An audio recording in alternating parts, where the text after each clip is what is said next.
Hello, welcome to the American Business Podcast. I'm Kevin Deveji, your host. I'm welcoming you to the episode 47 in season 2. We are streaming live from New York City. As I mentioned in our previous episode, we partner with missionstatements.com, and in the beginning of each episode, we have the quote of the day. Today's is from Warren Buffett. Write your obituary and try to figure out how to live up to it. Thanks to missionstatements.com, we'll keep bringing you these inspirational quote of the day in the beginning of every single American Business Podcast episode, starting this week forward. Great. Well, we have a great guest today. We'll be talking about nonprofit industry, technology industry, and we'll keep it informative and educational as always. Let's invite our guest and let's get the conversation started. Hello, Adam. Welcome to the podcast. Hi, Kevin. Thank you so much for having me. It's great to see you. Thank you very much for being with us. How is your week going so far? It's going well. I was just in Chicago with our team. We did an in-person working session. It's just always so nice to be live and be able to whiteboard and kind of be all together. So I'm feeling quite energized for a Friday. It's really good week. Happy Friday. Yes. So it has to be good. Fridays are good. Always good. Yeah. Thank you so much for being with us. I appreciate it. Yeah. As a start, I like you to introduce yourself and your company for our audience and for our listeners to learn about you and your company, if that's okay. Yes, of course. That's totally fine. So obviously my name is Adam Wolford, and I'm one of the co-founders at Plan Perfect. So a little bit about my background. I started my career in the for-profit consulting sector, focused mostly in the technology sector, kind of building technology as well as doing mergers and acquisitions or inorganic growth. So I did that for about 8 years. And then I went to business school at Kellogg at Northwestern University. And while I was there, I kind of got a little bit deeper into the founder entrepreneurial bug. So I was testing this concept of being a founder versus a funder. So looking at venture capital, et cetera. And while I was there, I was fortunate enough to be part of a program called the Kellogg Board Fellows program at the time, which is now the Golub Capital Kellogg Board Fellows. And why it's relevant to my career story is it's where I first crossed paths with Sophia Shaw, who is my co-founder at Plan Perfect. We maintained a relationship after I graduated from Kellogg. Because I was working at a startup moving into the nonprofit sector. Then I started consulting with her. We were doing strategic plans for larger nonprofits. And then eventually we put our heads together and asked ourselves, what does it look like to take this strategic planning, which is typically a service and typically only reserved for larger nonprofits, and create an accessible solution for small to mid-sized nonprofits that allows them to strategize, execute, move quicker, serve their communities. And out of that, that's where Plan Perfect was born. So that's what I'm working on today. We are an AI backed, expert sort of enabled strategic planning platform for small to mid-sized nonprofits to draft, develop, track, and report on their strategic planning. Can you please tell us, how did you choose your career? Yeah, it's a really good question. I feel almost like this specific project really chose me. I think I knew I wanted to build something myself. It's always been so important to me. I had my first startup when I was 5 years old. We had really uncomfortable desks at school, so I started sewing pillows with my mom. And we sold those to other students in the class for $3. I think at the time I made like 33 or 36 bucks. So not the enterprise we're trying to build today, but that was always part of my story. So I think I always knew I had this bug and I wanted to exercise it. So I thought going to a startup would do that. I think when I was there, I realized I wanted to even get further down at the ground level. So I spent most of 2023 really iterating on a lot of different ideas across the board. I was working on a productivity tool. I was working on something in the real estate sector. I was working on an M&A product because that's what my background was from Deloitte. And this whole time I was sort of freelancing under Sophia, and she knew I was looking for an idea. I think she was somewhat inspired, but also just realized that this would be a huge impact for her to be able to do this or take her knowledge and really put it into our system. So out of that, it was really a really organic sort of, what if we did this? What if we tried this? And then we just started tinkering and tinkering and tinkering. We didn't do the whole build a pitch deck and pitch it to investors and all this stuff. We just started actually building, right? We built a product that we knew was solving a problem because we were doing it as a service. And so that's really where this was born out of. The nonprofit lens, I think after being part of board fellows in business school, I'd always volunteered for nonprofits. I worked for an amazing nonprofit in DC called the Rare Genomics Institute. They work with children with rare genomic diseases who can't afford to do their genetic testing and et cetera. So they really provide accessibility for those families. All that to say, that was something I was doing before, and really was a through line that I carried into the entrepreneurship lens as well. Well, so when you think about your day-to-day work on daily basis, what are the exciting and challenging parts that you are experiencing that you can share with us? Yeah, it's really funny. I think people say like, oh, if you do what you love, it doesn't feel like work. I feel like I'm a little bit in that camp. I really do enjoy the process. I think building a startup, you're just climbing mountains all the time, and problems are coming into fold, and challenges you're trying to face are there. And of course, you can ask experts. We have an amazing network of people who have helped us. But I find the exciting and challenging parts are actually one and the same. So the challenges we face are also the ones that I'm most excited about figuring out how to solve. In more tactically, I think the exciting part is obviously serving our clients. They are doing the most amazing work throughout the whole entire United States, everything from the Igiagig Village Council in Alaska, who is serving their 70-person village, making sure they have broadband internet and a cultural center, and really enabling them for sustainable growth for the next 20 years. The Immokalee Fair Housing Alliance, the Reef Institute, all of these nonprofits are just doing amazing work. And if we can be a small part of that story that help them unlock or move forward in a different way, it's really hard not to be excited about that, and just seeing the beauty of that work come to life. Yeah, this is really exciting, and I can see the passion when you are talking about it. So that's also very inspirational, I have to say. Thank you. Yeah. Of course. So, well, actually, you are actually a technology company serving nonprofits. So you Yeah. are actually observing nonprofit industry on daily basis. How do you see the state of nonprofit industry in general? What type of challenges that you are observing when you are engaging with them, especially when it comes to adopting technology? Yeah, definitely. I think from a purely like macro challenges they're facing today, the obvious one is the government sort of funding, or lack of funding, or funding changing what seems like very, very frequently. That's just creating a little bit of chaos from the perspective of how do you then go execute based on your plans and your budget, et cetera. I think like any sort of emergency or uncertainty, there's people who sort of freeze, right? It's kind of like, woe is me, what do we do? I think the other people are people who jump into action, right? They kind of galvanize themselves. They see what's important for them. So I think the nonprofits who are out there doing it, I mean, I mentioned the Igiagig Village Council. Alexana is the leader of that organization, the president. And something that really struck me when I first met her was she was talking a lot about, the funding kind of fluctuations. And instead of seeing it as like oh no, what are we going to do? It was very much like, this is our path forward. So I think seeing those people who understand something is happening, but know there's a way out. Diane Yentl, who's the president and CEO of National Council of Nonprofits, she's out there doing it. I think it's just really powerful. I think at the more specific question you asked about technology, the really hard thing about technology adoption in the nonprofit sector is that most technology is not built for the nonprofit sector. It's built for for-profit companies, right? And the nonprofit sector has always been different, right? It's mission driven. There's parts of it that operate just a little bit differently than a for-profit company might. So I think that is a hard part of the journey of adopting technology, and really why we built Plan Perfect was we saw this deep need for not only building for the industry, but I also think the deep need that this technology could unlock so much mission-driven good. And so that really was what drove us, and kind of what drives us every day. Yeah, this is really exciting. And well, yeah, I mean, to your point, absolutely. I mean, nonprofit industry is fascinating in terms of, especially when you have a chance to meet with nonprofit industry members, the nonprofits, actually one at a time. You can see their actually motivation, and they all have a mission. They like to serve community. They like to Mhm. serve communities, environment, society. So these actually missions are critical Mhm. when you look at it, and they are actually really important for our economy, for our societies.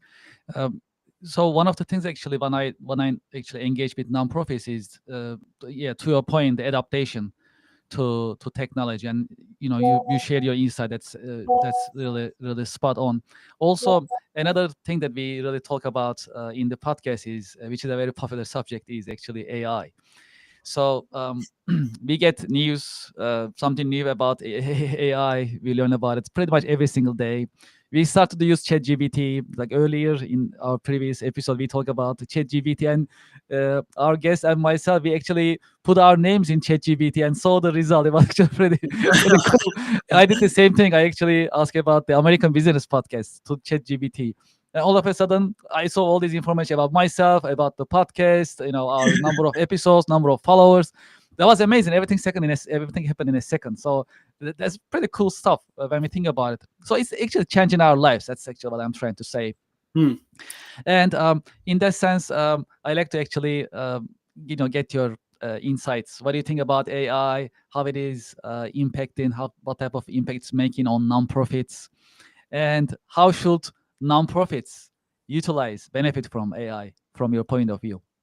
Yeah, I love the putting your name into it and seeing what it ChatGPT. Yes, highly recommended. That's Yeah, fun. yeah, yeah. Gone are the days of Googling your name. Now you're ChatGPTing your name. No, I think it's a great question. As I think about technology developments in general, right? I remember using Slack in 2015 when I was at Mhm. Deloitte. And at that time, it was like, this is going to change how we operate. We're no longer using email as much. Like it sort of just alters. I think technology shifts similar to that. These are all tools, right? So I think these are very powerful tools in this scenario. I think AI is really unlocking a world in which it's something that you can collaborate with, you can brainstorm with. We use it deeply at Plan Perfect. I think the way that it's changing businesses, it's making everybody more efficient, right? And I think that's the goal of it. I know that there's this narrative of, oh, AI is going to take our jobs, right? I do think AI will change a lot of people's jobs and will create other types of jobs. Like gone are the days of maybe somebody sitting in a finance office and taking paper forms and inputting them into a computer. I would say there's other technologies that change that. But I think what it's doing is, again, really driving efficiency. That's the good side, right? And how do nonprofits take advantage of that to better serve their constituencies, right? The nonprofit industry, like business, any other business, is just rife with administrative tasks, with a lot of work with a very limited amount of resources. AI has really strong power to unlock that. So that's the good side. I mean, we use it at Plan Perfect because we're enabling small to mid-sized nonprofits to undergo a process that typically would be reserved for somebody who has 50, 100, $150,000 to go through, which maybe isn't realistic if that's your whole budget, right? So I do think that's where a lot of the power is. I mean, the hard part of it is really, what does it look like to make sure that people are adopting it, right? So they don't get left behind. How do you be a good steward of this technology? How do you lean into it, right? And the other thing is, I think, thinking about the ethics of it, right? So as we are all aware, AI search, it has a toll on the environment. It can hallucinate. It will make up stories. It is known to have bias because it's trained on human data. So how do we think about this tool as a powerful thing? You think about it like a hammer. It can nail a nail into the wall. You could also smash someone in the head with it, right? So I think you got to think about these tools in the same way. And we're really thoughtful about where and how we insert it into our product as well, because of these pieces. This is a bonus question. Love Just it. Let's just do to it. follow up. So you just actually mentioned about how to regulate AI a little bit, right? So that is something that actually. So I started another podcast. I'm a co-host of Two Tech Guys with my good friend Antonio City, and that was our first episode, and we talk about whether or not regulating AI. So he took one part, I took one part, and we just basically debate about it. What do you think about it? So how we gonna regulate AI, or should we regulate AI? Yeah, it's a great question, and I can see sort of both sides of the argument here. It's funny. The other day I saw a startup that's working on essentially creating performance reviews for AI agents, right? So just thinking Mm. about it as a true employee, which I thought was so fascinating. I think the regulation is just as complex, right? How do you regulate it, and what does that look like for the world, to do it in a meaningful way? Um, I think there needs to be guardrails. Like anything, this technology is powerful. And I remember the days of reading Isaac Asimov and iRobot and these stories about, you know, intelligence or intelligent beings. And so I do think there is a broader ethical sort of conversation or maybe global dilemma. And I think we're moving quite quickly forward because the technology is exciting. But there has been multiple people who've kind of raised their hands as a little bit of whistleblowers. And I do think regulating in that sense is important. Yes. So to your point, AI employees, right? The performance review. So yeah, I mean they're actually in organization charts right now. So companies are putting AI. First, we call them AI agents, but actually, fundamentally, they're employees, right? Yeah. You're just spot on. So those AI employees now they're in the organization charts. Yeah. So you're heading a department. I'm heading a department. We have human employees, team members working with us, and we also have AI employees working with us, and they are in the organization charts now. So that's something new. Yeah. So and another thing that I learned actually about a month ago was the some states started to document these. For example, if a company lays off uh, some of his some of their employees, then they need to some of their employees because of AI. Then they need Wow. to document it. That's how it started. So I learned New York State started it. So it's just documentation for now, but I can Mhm. tell that it's just preparation. They're gonna go someplace. Yeah. But that's just what I learned. I'm not sure about the other states yet, but it's. I mean, this is just the beginning. So I'm sure we're gonna see some of these regulations coming up, and it's gonna shape the business world in some form. Um, well, so actually, you mentioned a little bit, but if we can, dive deeper a little bit more, that'd be great. Do you think AI replace humans and take away their jobs? Yeah, I think this is a broad question that has a nuanced answer. Do I think AI will replace every human's job? No, I don't. I think it will change the way how we work. It already has changed the way how we work today for companies and people who are adopting AI solutions. I mean, think about certain things like Superhuman that's helping you with your email, right? Or ChatGPT is now replacing a Google search. So I think it's really making us move quicker and be more efficient. So I don't think it's necessarily going to replace everyone's job. Will it replace certain jobs? Certainly. Just like email replaced, probably mail carriers who are carrying mail between offices. You don't do that anymore, right? Because you have it on your computer. So I do think it will take people's jobs in the sense that it will just eliminate roles that had previously existed. I think people who adopt the technology will be in a better position to, one, maintain their roles. I think two, grow into other roles that will come into fruition because these tools exist. So I think you were thinking a lot about, okay, will AI replace the world as it exists today? Which the answer might be yes, but I also think there's an opportunity for this technology to unlock new roles. So I think that is also part of the conversation as well. Can you tell us about your role models? Have you had any role models? Do you have any role models that you can share with us? Yeah, I mean, one of the best things about building Plan Perfect is that I get to work alongside one of my role models every day. Sophia Shaw is a powerhouse, a force of nature.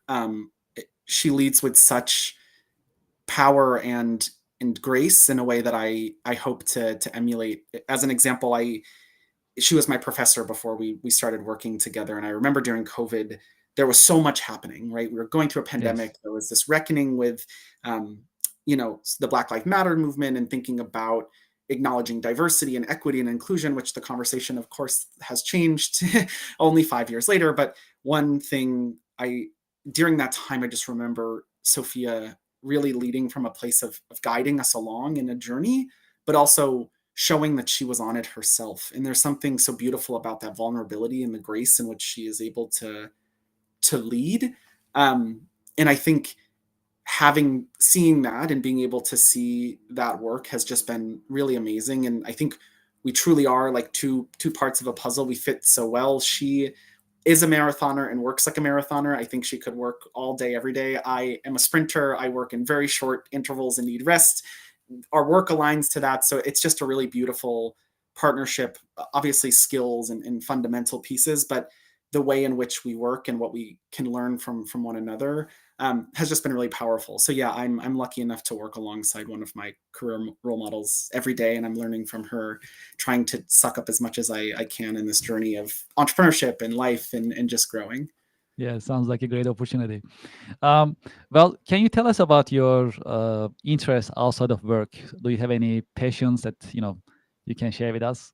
Yes, of course. I am really into wellness. So I frequently exercise, but more higher level than that. I've really been getting into like biohacking and sort of setting up your days to be optimal when you're taking caffeine.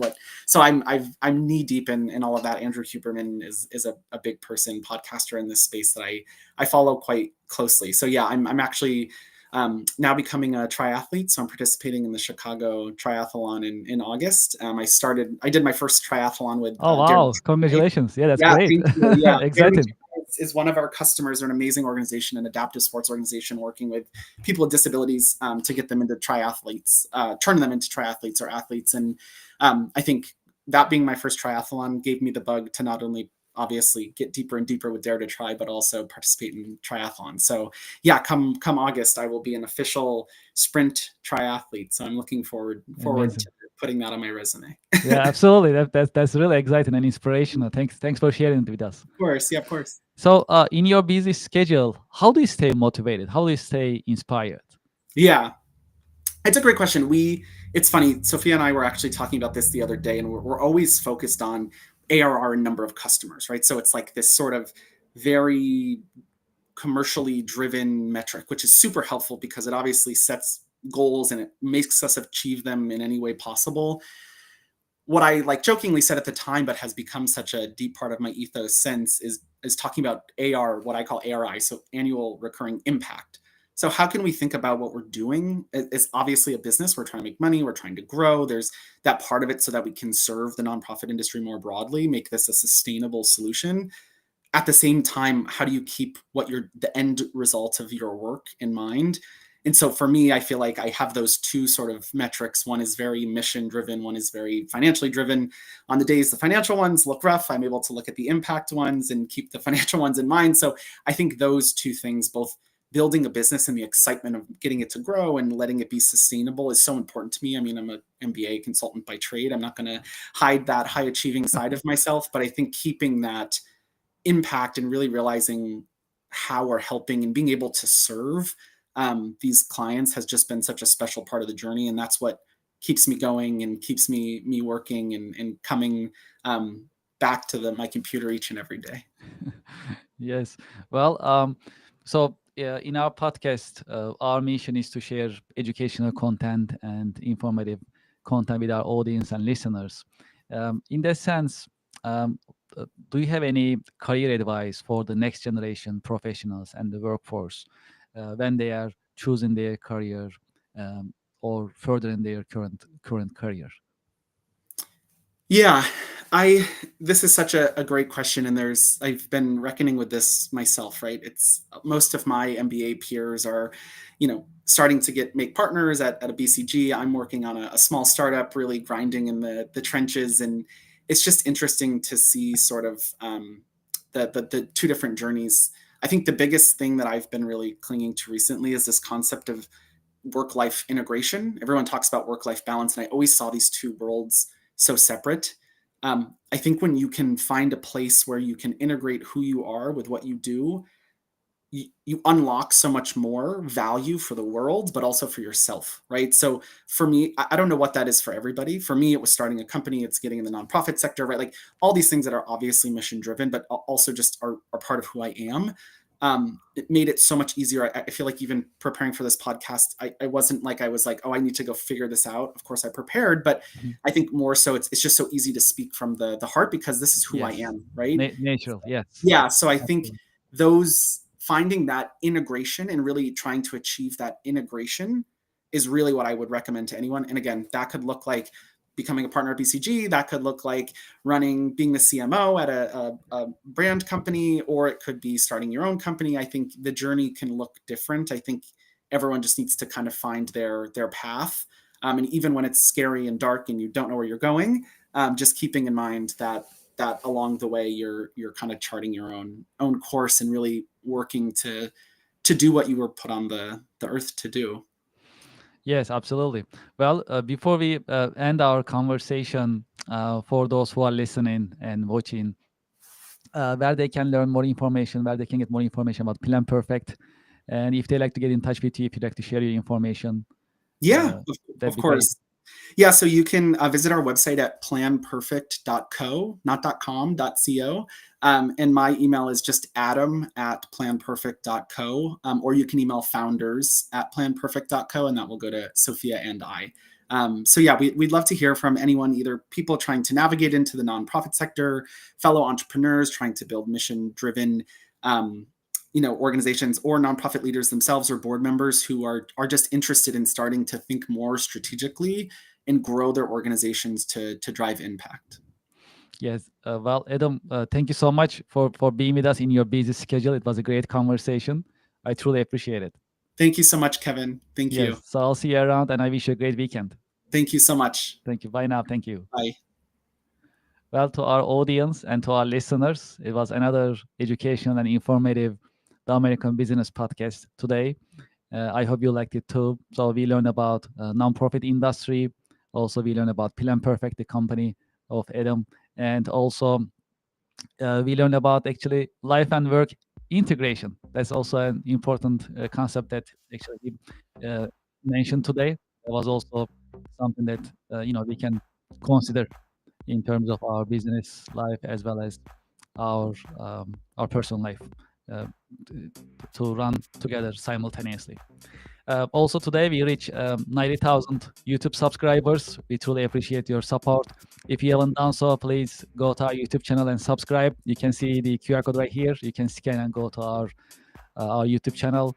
We'll also have another QR code as well that you can just scan easily, and you can join the business community, the American Business Podcast YouTube channel. We appreciate your support. Your subscription means a lot to us.